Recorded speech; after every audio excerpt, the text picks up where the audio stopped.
Zubeldia permanece firme. Esse é herói forte. da resistência. Agora, ele acabou de falar, se a gente continuar assim, as sequências de vitórias virão. Você acha isso também? Você acha que o São Paulo está jogando um bom futebol, Elias? Eu acho que o São Paulo está jogando um bom futebol, acho que esse é um bom ponto para se tocar.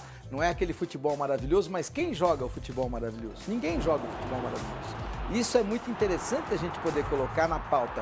O Campeonato Brasileiro, ele é disparado o mais disputado do planeta. Não significa que ele seja o mais qualificado. Ele não é o mais qualificado, ele é o mais disputado. Por isso os jogos são muito duros e por isso quando você joga um pouquinho, põe no telão aqui, quando você joga um pouquinho mais apertado, quando você joga um pouquinho mais duro, quando você joga um pouquinho mais com entrega, você vai aceitar exatamente isso. O São Paulo chutou o dobro de bolas em gol do que o time do Ceará. O São Paulo chutou o dobro de bolas certas no gol do que o time do Ceará, mas só empatou. Aí, mas tinha que ter ganho? Não, obrigatoriamente você não tem que ganhar, mas a ideia é, quando você é efetivo, quando você tem mais posse, quando você tem o número dobrado de bolas que atingem o gol do Fernando Miguel, no caso, que é o goleiro do time do Ceará, em tese você poderia ter sido mais feliz com a vitória. Mas o mais interessante, Glenda, é essa questão que você coloca do Zubeldia. Esse é o que eu acho mais interessante. O Zubeldia, ele teve com a guilhotina sobre o pescoço dele durante muito tempo, na verdade. Eu me lembro que quando eu voltei, primeiro domingo que eu voltei aqui para o Show do Esporte, a gente falava exatamente isso.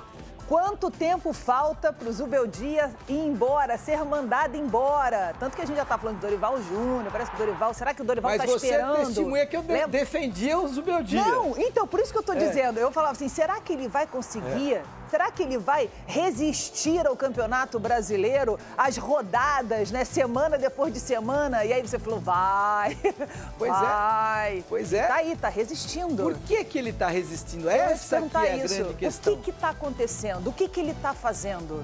Ele encontra Porque soluções. Porque ele está sofrendo. O departamento médico dele está assim, ó. Cheio. Mas olha que interessante. Lotado, ó. Olha como você... Ele está dando um jeito. As duas coisas mais importantes você colocou e eu vou só contribuir.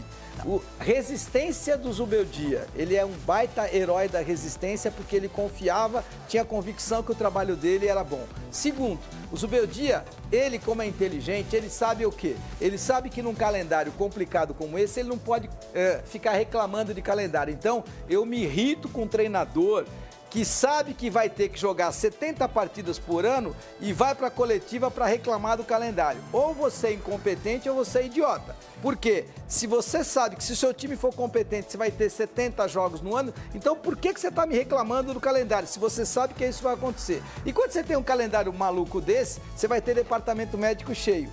E qual a diferença do Zubeldia? Até estava trocando mensagens ontem com o Júlio Casares, que é o presidente do São Paulo, e eu coloquei exatamente esse posicionamento para ele. Nem conheço o Zubeldia, mas eu acho muito legal que você tenha um treinador que ele não reclame, que ele encontre soluções, que ele encontre alternativas. E esse me parece o caso do Zubeldia. Não, o Zubeldia realmente faz isso. Eu acho que outra coisa também boa que está se desenhando e está aparecendo e que eu sempre gosto quando eu vejo essa renovação no futebol brasileiro é a história do Rian Francisco. Assim, esse menino aparecendo, esse menino ganhando quilometragem, esse garoto tendo a confiança de fazer um gol nos últimos minutos. Assim, isso é muito bom para o nosso futebol e melhor ainda para o São Paulo, né? Que tem essa tradição. O São Paulo tem lá a escola de Cotia, né? Não, que então, ele tem essa tradição, é muito boa. É muito boa. Tudo bem que ele veio do Palmeiras, né? Ele veio do Palmeiras? Ele veio do Palmeiras, sabia? O Rian fez exatamente o caminho inverso do Hendrick.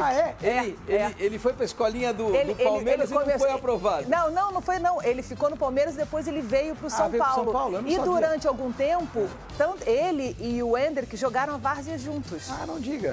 Chegaram a jogar time de várzea juntos. Não Olha sabia. que legal. Pois esse menino, ele fez muito sucesso na Copa São Paulo. E aí o que acontece? Tudo, né? Todo mundo começou a pressionar demais. E o Zubeldia, um dos motivos que muita gente colocava pressão para você tirar o Zubeldia ou para o Júlio Casares demitir o Zubeldia a primeira era que ele não é muito simpático. Segunda, que ele não toma cafezinho com o coordenador de futebol. Então, mas isso a gente conversou semana passada. Aí eu pergunto para vocês também, para vocês começarem a participar aqui da nossa discussão aqui no nosso hashtag Show do Esporte. o cafezinho ele é importante.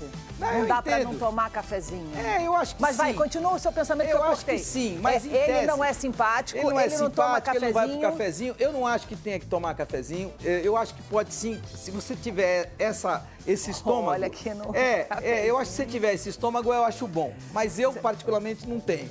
Eu não acho que é legal. Eu não quero perder meu tempo com o cafezinho, eu não quero perder meu tempo com quem eu acho que não vai me acrescentar absolutamente nada em termos futebolísticos. E aí você tem uma carga de trabalho muito grande. Mas o terceiro ponto que incomodava muito aqueles que estão lá dentro do São Paulo é que o Zubeldia usava pouco a base. Exato. Usava pouco a base. Só que agora o DM está obrigando ele a usar a base. O DM está obrigando e com um detalhe, ele deu casca a esses garotos. Ele não foi colocando os garotos quando todo mundo pressionava para que ele colocasse, não. Ele foi, vai chegar o momento dos garotos jogarem. Ainda não é o momento dos garotos jogarem.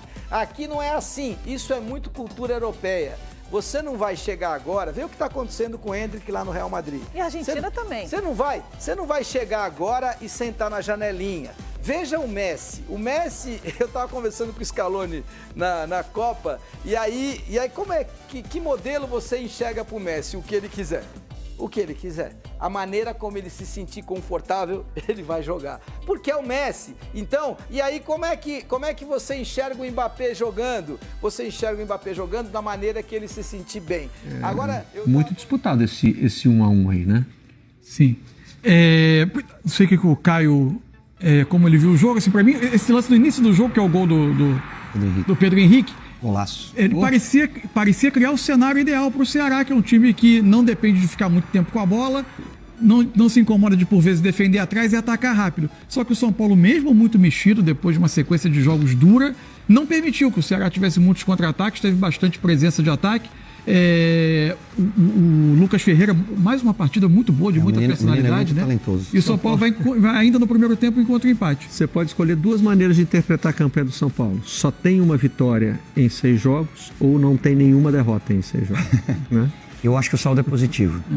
Porque você tem que analisar os desfalques, e aí não estou falando pela sequência de jogos, mas é um time que na sua formação ideal precisa muito de Lucas, de Oscar, de Pablo Maia. O Calleri, infelizmente, é uma lesão que vai tirar ele da temporada inteira, né? Uma lesão de cruzado de joelho, que é um pouco mais grave.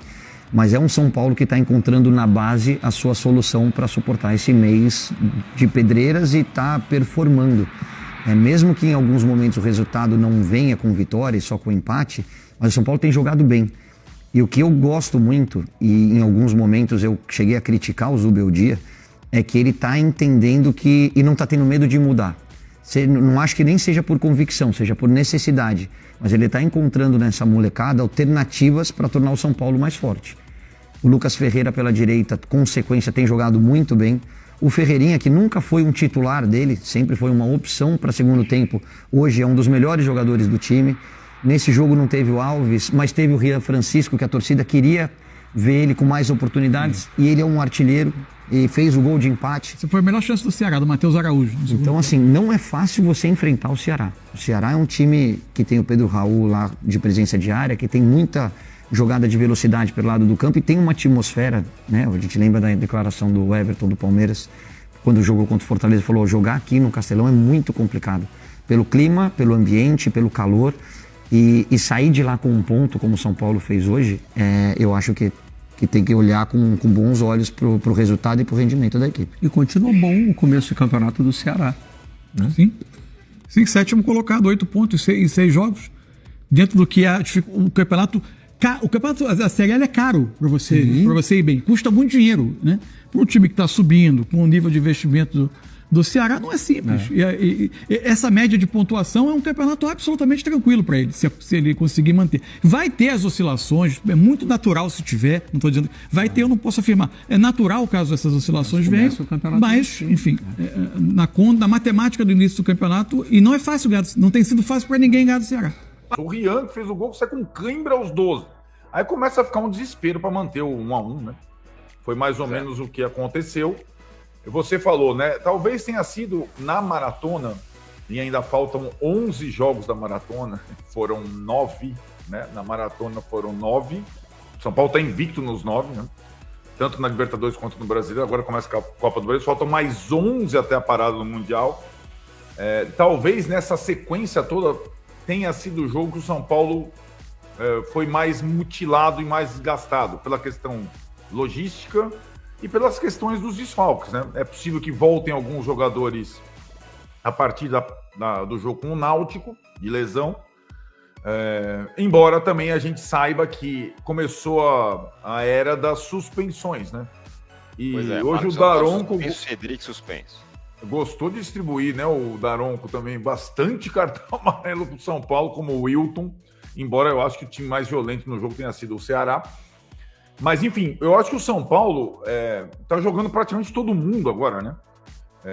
E tem feito, acho que, um papel digno nessa frente dupla que vai virar frente tripla a partir de terça-feira contra o Náutico.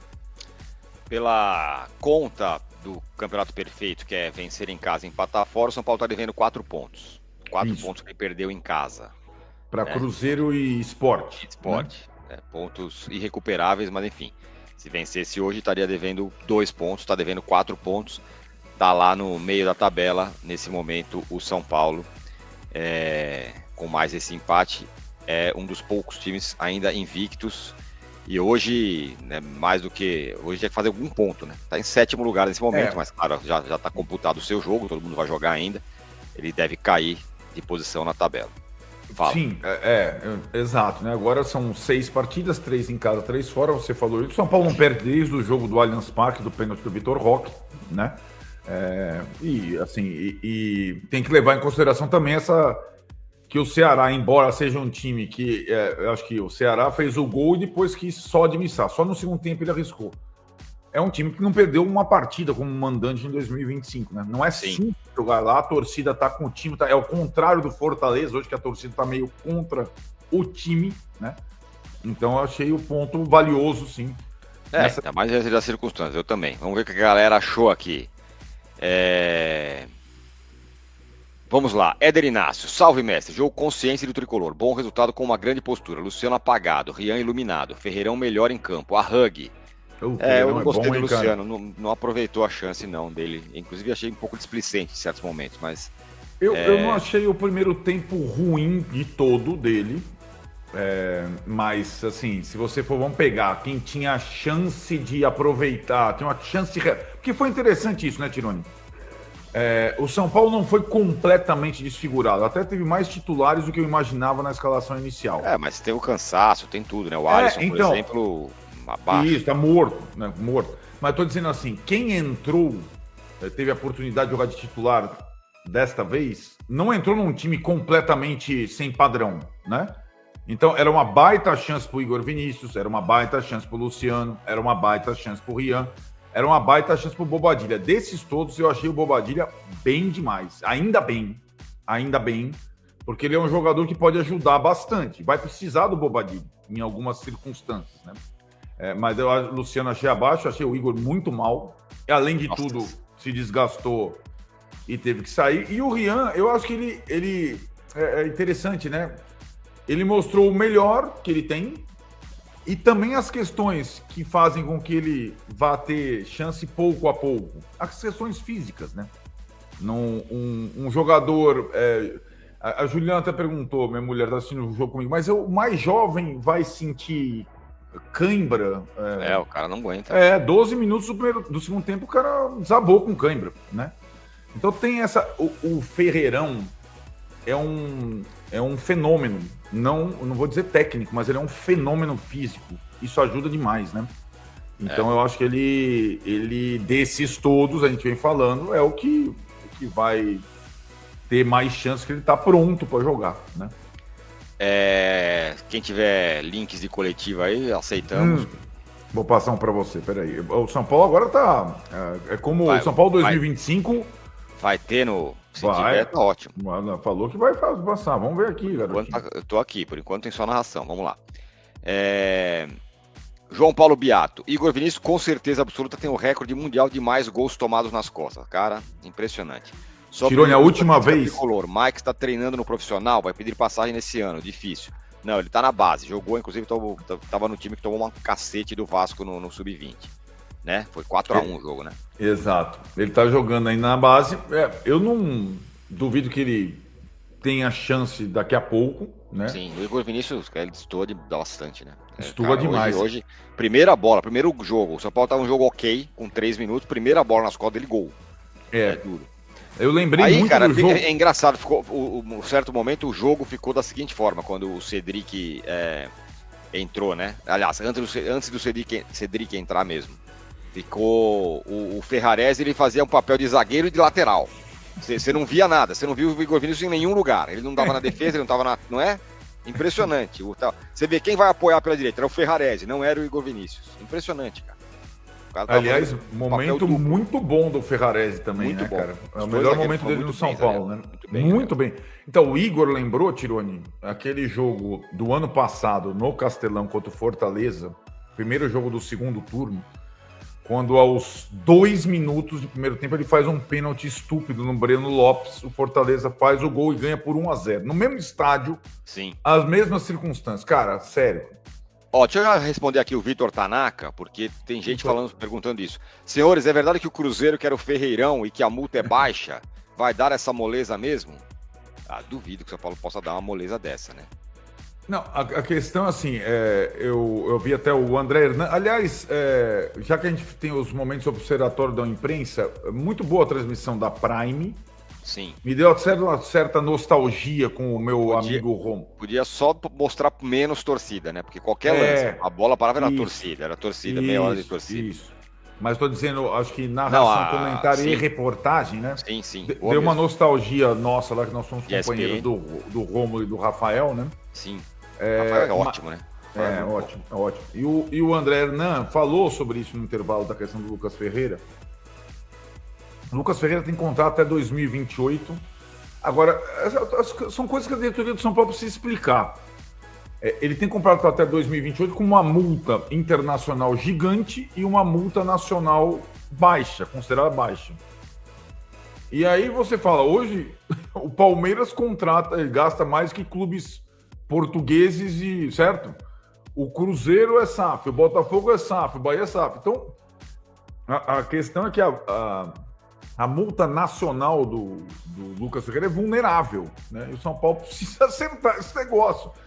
É mais difícil ter um negócio nacional, né? O jogador precisa topar, tem uma série de circunstâncias, o cara tem vínculo com o São Paulo, né? Não, vínculo de formação. Se o cara, tudo bem, se o cara for agora, daqui a pouco ele não pode nem jogar, né? Time, porque já pouco importa, né? Porque é um jogador muito bom, pode guardar o cara por ano que vem. Coisa a melhorar, mas é um ponto valioso fora de casa no Campeonato Brasileiro, no Castelão, até pelo que a partida foi na reta final, principalmente, né? O São Paulo sofreu fisicamente, vem sendo uma constância no campeonato, esse sofrimento físico do São Paulo, e aí a gente pode apontar alguns fatores para isso. Faltam peças, são os desfalques, tem vários pontos, acho que uma coisa puxa a outra, evidentemente, né?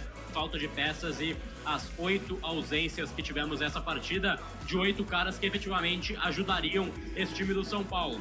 É um São Paulo que cansou fisicamente, teve até chances, jogo impecável do Lucas Ferreira, no meu ponto de vista. Para mim ele é um cara que é um touro fisicamente e é o ponto alto desse São Paulo, mais uma vez muito bem.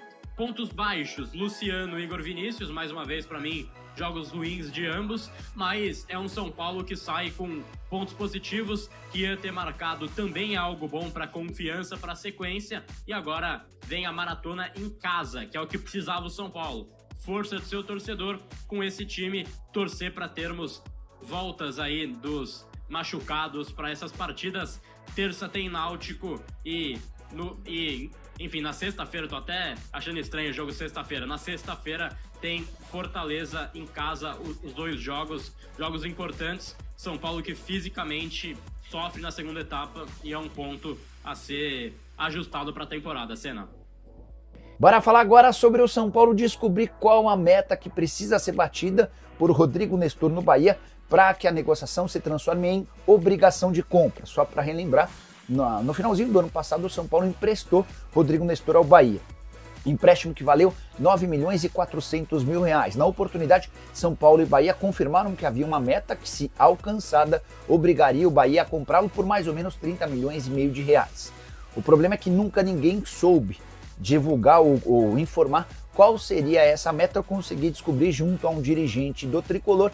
Rodrigo Nestor precisa disputar 25 partidas ao longo da temporada, com pelo menos 45 minutos em campo. Até aqui, estamos no finalzinho do mês de abril, Rodrigo Nestor soma 11 jogos, ou seja, restam 14 até o fim da temporada para que o Bahia tenha a obrigação de comprá-lo. Dá para dizer que as coisas estão se encaminhando para que o negócio saia, apesar de que o Nestor não é titular absoluto no time de Rogério Ceni.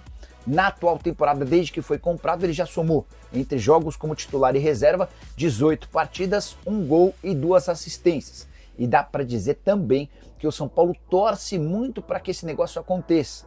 Esses 30 milhões de reais seriam muito bem-vindos, especialmente por conta de todas as dificuldades com o fluxo de caixa. Já havia contado para vocês que o São Paulo fechou a temporada passada com quase 300 milhões de déficit, com uma dívida batendo próximo a 1 bilhão de reais.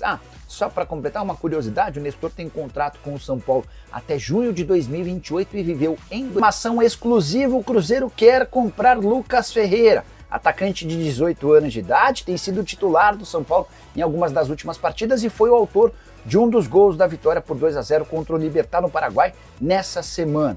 Importante contar que tirar o Lucas Ferreira do São Paulo hoje não é das missões mais difíceis, porque sua multa rescisória em território nacional é de 40 milhões de reais.